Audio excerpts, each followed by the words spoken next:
on a 2011 Hyundai Tucson. We are looking at the MAF sensor, which is going to be located down here. We have our black wire here, which is going to be the ground, and that's pin 4. Then we're going to have our white, which is pin 3, which is going to be the IAT.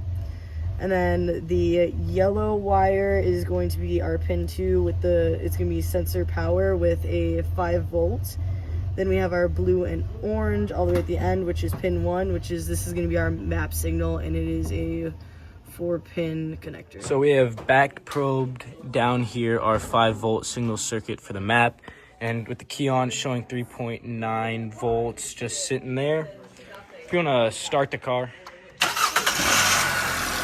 you'll see that it drops down all the way to 1.2, 1.3 volts here. And we're gonna add a little bit of gas here. See it rise up and then go back down. And then it goes even lower after that.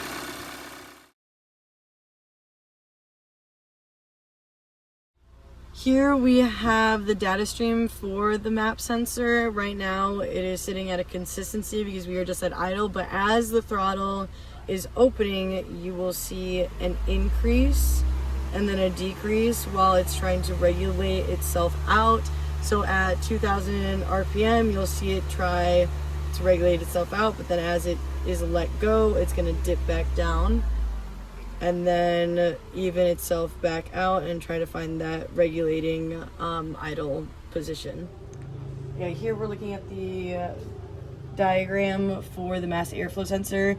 Right now we're looking at the blue and black wire, which goes all the way to the evap canister purge valve, and we have it back probed right over here, and we are getting 12 volts. I'm going to be looking at this green wire, which is our signal voltage, and right now you can see it is 0.4 volts.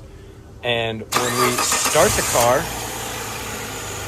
you can see it goes up to 1.4, 1.35. A little bit of throttle here.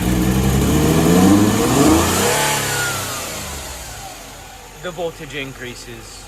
So as we're up here testing these MAF voltages, we noticed this big air leak here. And with that, we were going to test the MAP sensor and see if anything happened. And when it was running, we went and unplugged it, and nothing happens. This is because the car is running off of the MAF sensor here, and when we unplug it, and when we go to unplug the MAF, the car dies. So now we're going to try and start the car with the MAF unplugged to see if the MAF, which it does, the PCM starts running off of the MAF instead of the MAF because it is unplugged and it is a backup system back here. So this vehicle is a 3.7, and on our MAF we are getting grams per second 2.20.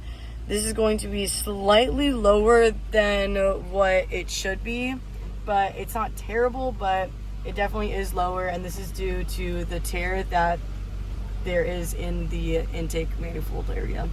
All right, so as we add gas, it's going to spike, and that's going to be a higher of a spike than you'd probably averagely see occur, and that is an example of that, how that vacuum leak is just pulling in and releasing air. Here we got our Chevy Equinox, and we're going to be taking a look at our MAF sensor. We got the wiring diagram pulled up showing our yellow wire for our signal voltage there. Got it back probed over here, and I got the volts going right now showing 2.45 volts. And if we hit the throttle a little bit,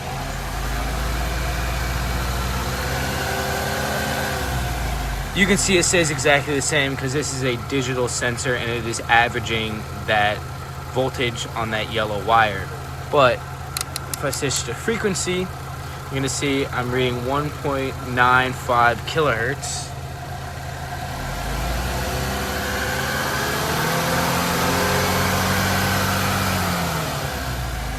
And as the RPM increases, you can see that the frequency and the hertz both increase.